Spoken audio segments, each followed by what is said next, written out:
सर्वेषां स्वस्तिर्भवतु सर्वेषां स्वस्तिर्भवतु सर्वेषां शान्तिर्भवतु सर्वेषां शान्तिर्भवतु सर्वेषां पूर्णं भवतु सर्वेषां पूर्णं भवतु सर्वेषां मङ्गलं भवतु सर्वेषां मङ्गलं भवतु।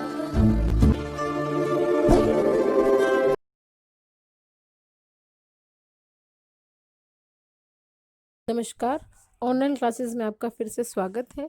आज हम कक्षा 7 के विषय सामाजिक एवं राजनीतिक जीवन भाग 2 के पाठ 3 राज्य शासन क्या काम करता है का अध्ययन करेंगे।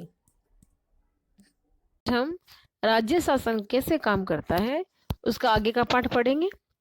विधायक 5 हमने एक विधानसभा की चर्चा है वो पढ़ रहे हैं, तो बाकी हमने 4 विधायकों की चर्चा सुन ली थी। अब 5वें विधायक से शुरू करते हैं।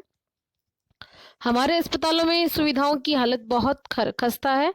कई ऐसे अस्पताल हैं जिनमें कोई डॉक्टर नहीं है और चिकित्सा कर्मचारी पिछले कई सालों से नियुक्त ही नहीं किए गए। दूसरे अस्पताल में डॉक्टर लंबी छुट्टी पर चले गए हैं। यह शर्मनाक स्थिति है। मेरे ख्याल से हालात बद से बेहतर होते जा रहे हैं। हम यह कैसे सुनिश्चित करने वाले हैं कि प्रभावित क्षेत्र के सब परिवारों तक ORS के पैकेट पहुंच जाएं। अब आता है विधायक 6। विरोधी पक्ष के सदस्य बिना वजह ही सरकार पर दोषारोपण कर रहे हैं। पिछली सरकार ने सफाई पर कोई ध्यान नहीं दिया था। अब हमने कई वर्षों से चारों तरफ फैले कूड़े को साफ करने का अभियान शुरू किया है। इस भाग में आपने विधानसभा में चल रही एक बहस के बारे में पढ़ा। सदस्य सरकार द्वारा की गई या न की गई कार्यवाही पर बहस कर रहे हैं। ऐसा इसलिए है क्योंकि विधायक सामूहिक रूप से सरकार के काम के लिए उत्तरदायी होते हैं। सामान्य भाषा में सरकार शब्द से तात्पर्य है शासन के विभिन्न विभागों और मंत्रियों का होता है जो उनके प्रभारी हैं। इन सब का सामूहिक प्रमुख मुख्यमंत्री होता है। सही मायने में तो यही सरकार का कार्यकारी हिस्सा है, यानी कार्यपालिका कहलाता है। यानी जो हिस्सा काम करता है सरकार का वही कार्यपालिका कहलाता है। यानी जो विपक्षी वगैरह है वो कार्यपालिका में नहीं आते हैं।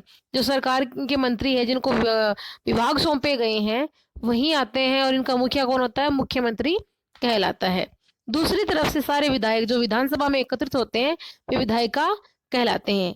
विधायिका के रूप में सरकार के कार्यकारी हिस्से को काम करने का अधिकार देते हैं और फिर इसके काम की जांच भी करते हैं। जैसा कि आपने पाठ के प्रारंभ में देखा, इन्हीं से कार्यपालिका का प्रमुख मुख्यमंत्री बनाया जाता है। अब तो आप समझ गए कि कौन काम करता है, कौन उसकी आलोचना करता है, कौन है उस काम को जांच वगैरह करता है। यानी सरकार के काम की जांच है वो विपक्षी दल भी करता है और उस पर प्रश्न पूछते हैं। तो इससे सरकार अपनी काम में लापरवाही नहीं बरत सकती है। बात करते हैं शासन की कार्यप्रणाली की। केवल विधानसभा में ही सरकार के काम के बारे में टिक्का टिप्पणी और सरकार के से कार्रवाई करने की मांग नहीं की जाती है। आप नियमित रूप से अखबारों, टीवी चैनलों और अन्य संगठनों को सरकार के बारे में बातें करते देखते हैं। लोकतंत्र में अनेक माध्यमों द्वारा लोग अपने विचार व्यक्त करते हैं और कार्रवाई करते हैं। इसी तरह का एक तरीका यहाँ देखिए। विधानसभा में चर्चा होने के थोड़े ही समय बाद स्वास्थ्य मंत्री की प्रेस वार्ता की गई। यानी अखबार वाले और ये सब आए और उनसे प्रेस वार्ता हुई। इसमें विभिन्न समाचार पत्रों के प्रतिनिधि काफी संख्या में आए। इसमें मंत्री और कुछ शासकीय अधिकारी भी उपस्थित थे। मंत्री ने सरकार द्वारा उठाए गए कदमों के बारे में बताया जो विधानसभा में चर्चा हुई थी, और जहां कोई कानून बनाया या फिर कोई प्रस्ताव पास किया गया तो उसके बारे में उन प्रेस वालों को बताया गया। इस प्रेस वार्ता में अखबारों के संवाददाताओं ने अनेक प्रश्न पूछे। इन चर्चाओं की रिपोर्ट विभिन्न समाचार पत्रों में प्रकाशित हुई। अगले पृष्ठ पर ऐसी दी गई है। अगले सप्ताह मुख्यमंत्री और स्वास्थ्य मंत्री पातालपुरम जिले के दौरे पर गए। उन्होंने उन परिवारों से भेंट की जिनकी रिश्तेदारों की मृत्यु हो गई थी। वे अस्वस्थ लोगों को देखने अस्पताल भी गए। सरकार ने इन परिवारों के लिए मुआवजा राशि की घोषणा की। मुख्यमंत्री ने कहा उनके विचार से समस्या केवल सफाई की नहीं है वरन पीने के स्वच्छ पानी की कमी भी है।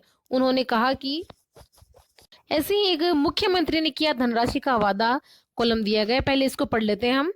पिछले कुछ सप्ताहों में राज्य में के कुछ जिलों में अनेक लोग मौत का शिकार हो चुके हैं। इस बात पर प्रतिक्रिया हुई है कि सरकार की स्थिति को गंभीरतापूर्वक नहीं लिया। आज हुई प्रेस वार्ता में स्वास्थ्य मंत्री ने बताया कि उनकी सरकार ने सभी जिलाधीशों, मुख्य चिकित्सा अधिकारियों का आवश्यक कदम उठाने के हेतु निर्देश दिए हैं। सबसे महत्वपूर्ण समस्या पीने के पानी की है। मंत्री महोदय ने कहा कि उनकी मंशा पानी के टैंकरों द्वारा हर गांव में पीने का पानी पहुंचाने की है। मुख्यमंत्री ने इस कार्य के लिए धन उपलब्ध कराने का वचन दिया है। उनकी योजना एक जन अभियान चलाकर लोगों को यह जानकारी देने का भी है कि किन उपायों द्वारा हैजे से बचा जा सकता है। जब एक पत्रकार ने पूछा कि महीनों से जमा कचरे को जल्दी हटाने के लिए क्या किया जा रहा है, तो उन्होंने कहा कि वे इसके बारे में देखेंगे। यानी वहां जो वार्ता हो रही है प्रेस वालों के बीच और मंत्रियों के बीच है, उनके बारे में बताया जा रहा है। इसमें कुछ प्रश्न है। हैजे को नियंत्रण करने के लिए सरकार द्वारा किए गए 2 उपाय लिखिए। प्रेस वार्ता का क्या उद्देश्य होता है? यानी अपनी बात को जनता तक पहुंचाना ही प्रेस वार्ता का उद्देश्य होता है। प्रेस वार्ता आपको सरकार द्वारा किए जा रहे कार्यों के बारे में जानकारी प्राप्त करने में किस प्रकार सहायक होती है? आप बता सकते हो कि अखबार के जरिए, टीवी, रेडियो के जरिए आप सरकार की जो भी योजनाएं हैं उनके बारे में जान सकते हैं।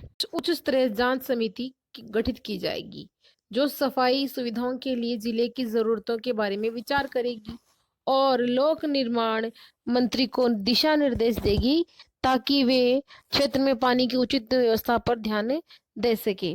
जैसा आपने ऊपर देखा कि लोग जो जन सत्ता में है, मुख्यमंत्री और स्वास्थ्य मंत्री, उन्हें समस्याओं पर कार्रवाई करनी होती है और कई कार्य विभिन्न विभागों द्वारा किए करवाते हैं, जैसे लोक निर्माण विभाग, कृषि विभाग, स्वास्थ्य विभाग, शिक्षा विभाग आदि। उन्हें विधानसभा में उठाए गए प्रश्नों का उत्तर देना होता है और प्रश्न करने वाले लोगों को आश्वस्त करना होता है कि उचित कदम उठाए जा रहे हैं।